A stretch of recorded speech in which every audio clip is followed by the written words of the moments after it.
فإن مع العسر يسرا إن مع العسر يسرا فإذا فرغت فانصب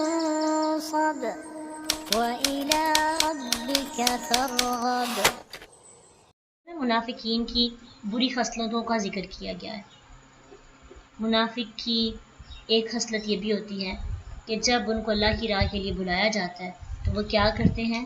بہانے تراشتے ہیں. اچھا منافقین کی پڑھیں گے نا تو چیک کرنا ہے خود کو، ٹھیک ہے، کون کون سی خصلت ہمارے اندر پائی جاتی ہے اور پھر اس کو دور کرنے کی بھی کوشش کرنی ہے. یہی ہے ہمارا مقصد، دین کو سیکھنا، تدبر کرنا اور قرآن کے بارے میں گفتگو کرنا.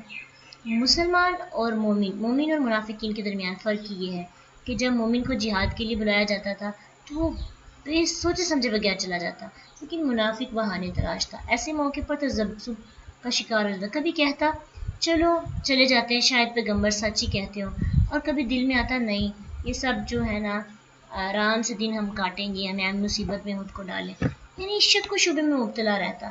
تو منافق بندہ اس کا ویژن کلیئر نہیں ہوتا، اس کی منظر کلیئر نہیں ہوتی، وہ دل چاہے تو بات مانتا، دل چاہے تو نہیں مانتا. جیسے آج ہم کرتے ہیں، دل چاہے تو اسلام کے احکامات کو مان لیا، نہ دل چاہا مشکل لگا تو اس کو چھوڑ دیا. ایسے ہی منافق بھی کرتا تھا.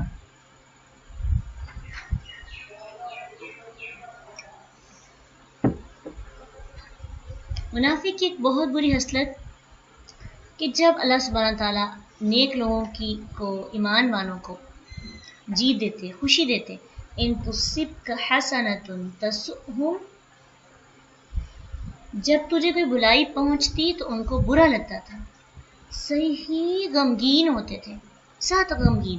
جب غزوہ تبوک کے موقع پر لوگ گئے روم سے مقابلہ کرنے کے لیے، تو جو لوگ پیچھے رہ گئے تھے وہ پیچھے سے لوگوں کو کہتے کہ دیکھنا مسلمان ضرور ہار کے آئیں گے، آج ان کو شکست ہو جائے گی.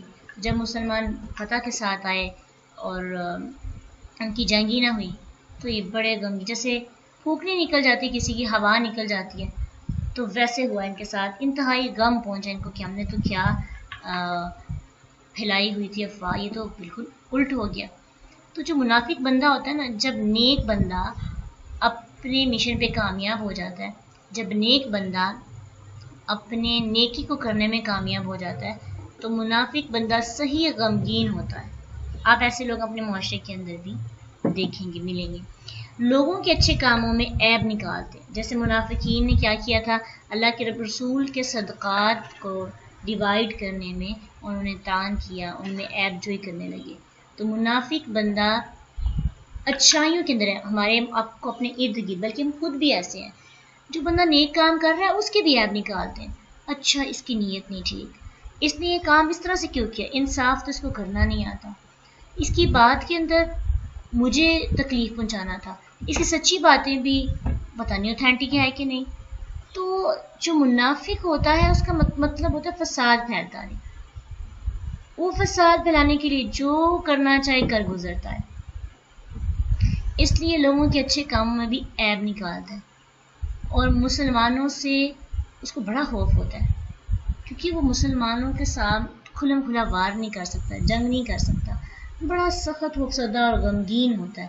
وَيَحْلِفُونَ بِاللَّهِ إِنَّهُمْ لَمِنْكُمْ، قسمیں کھا کھا کر کہتا ہے کہ ہم تو تم میں سے ہیں مسلمانوں کو، حالانکہ وہ ان میں سے نہیں ہوتا. وَلَكِنَّهُمْ قَوْمٌ يَفْرَقُونَ، بلکہ وہ ایسے لوگ ہیں جو ڈرتے ہیں. کیوں ایسا کرتے ہیں؟ کیونکہ جب ان کو پتہ ہوا کہ مسلمانوں کو ہماری حقیقت کا پتہ چل گیا کہ تو ہمیں نکال دیں گے، ہمیں لونڈی یا غلام بنا لیں گے، تو اس ڈر کی وجہ سے وہ منافقت کا لبادہ اوڑھ لیتا ہے. تو منافق بندے کی ایک بری خصلت کا اور پتہ چلا، ایسا بندہ خوف میں مبتلا رہتا ہے. پھر تھوڑا اگر آگے بڑھیں تو ہمیں اس بات کا بھی پتہ چلتا ہے کہ منافق بندہ زکوٰۃ اور نماز خوشی سے ادا نہیں کرتا. کیا کرتا ہے؟ وَلَا يَأْتُونَ الصَّلَاةَ إِلَّا وَهُمْ كُسَالَىٰ وَلَا يُنْفِقُونَ إِلَّا وَهُمْ كَارِهُونَ، کہ وہ جب بھی نماز ادا کرتا ہے سستی کے ساتھ کرتا ہے، اور زکوٰۃ وہ خوشی سے نہیں دیتا، نہ خوشی سے دیتا ہے، کرہن دیتا ہے، صرف یہ بتانے کے لیے کہ وہ مسلمانوں کا بھی پارٹ ہے۔ اور آپ کو پتہ ہے منافق بندے نماز جلدی سے پڑھتے ہیں، نمازیں چاہے ان کی پوری بھی ہوتی ہیں لیکن سستی والی نمازیں، دل سے خشوع والی نہیں پڑھتے، اکیلے ہوں تو چھوڑ دیتے ہیں، سب کے سامنے پڑھنی ہو تو پڑھ لیتے ہیں، اور مالی عبادات میں بھی خوش دلی سے نہیں دیتے بلکہ مجبوراً جرمانہ سمجھ کے ادا کرتے ہیں کہ مسلمانوں کا لبادہ اوڑھنے کا ہمارے پاس یہ جرمانہ ہے تو ہم یہ دے دیتے ہیں، لیکن ان کا خرچ کیا ہوا پیسہ اور یہ نماز قبول نہیں ہوتی ہے۔ ہم آگے پڑھیں گے کہ ان کے لیے کیا کیا انجام ہے۔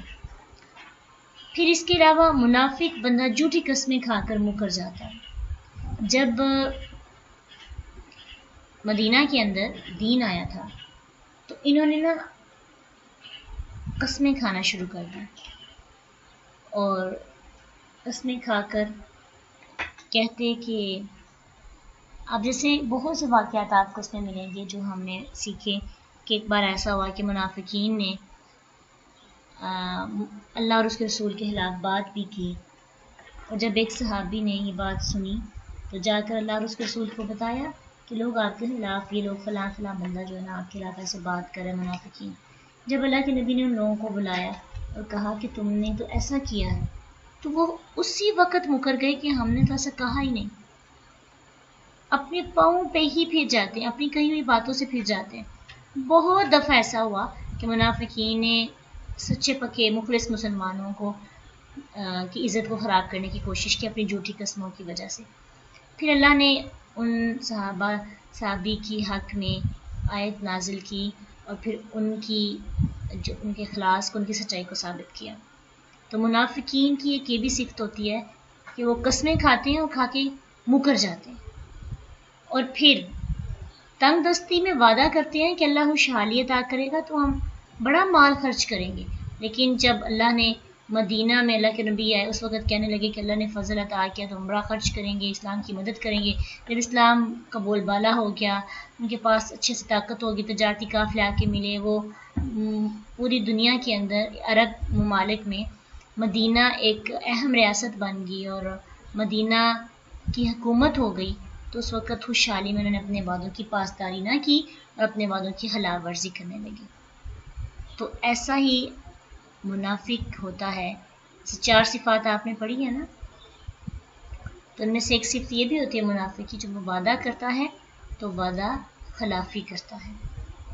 تو اگر ہمارا بھی شمار ایسے لوگوں میں سے ہے تو اللہ سے دعا کرتے رہنا چاہیے، اللہ ہمیں ایسے لوگوں میں شامل نہ کرنا۔ اللہم طہر قلوبنا من النفاق واعمالنا من الریا والسنتنا من الکذب، کہ اللہ ہمارے دلوں کو منافقت کی بری خصلت اور غلاظت سے پاک کر دے، اور ہمارے اعمال میں سے ریاکاری کو ختم کر دے، ہماری زبان کو جھوٹ سے بچا دے۔ اپنے لیے بہت زیادہ دعائیں کرنی چاہیے کہ اللہ ہمیں منافقین کے صف سے نکال کر اخلاص والے پکے سچے مومنین کے صف میں اللہ ہمیں شامل کر لے۔ ایسے لوگوں کا انجام بہت برا ہوتا ہے، دنیا کے اندر بھی اور آخرت کے اندر۔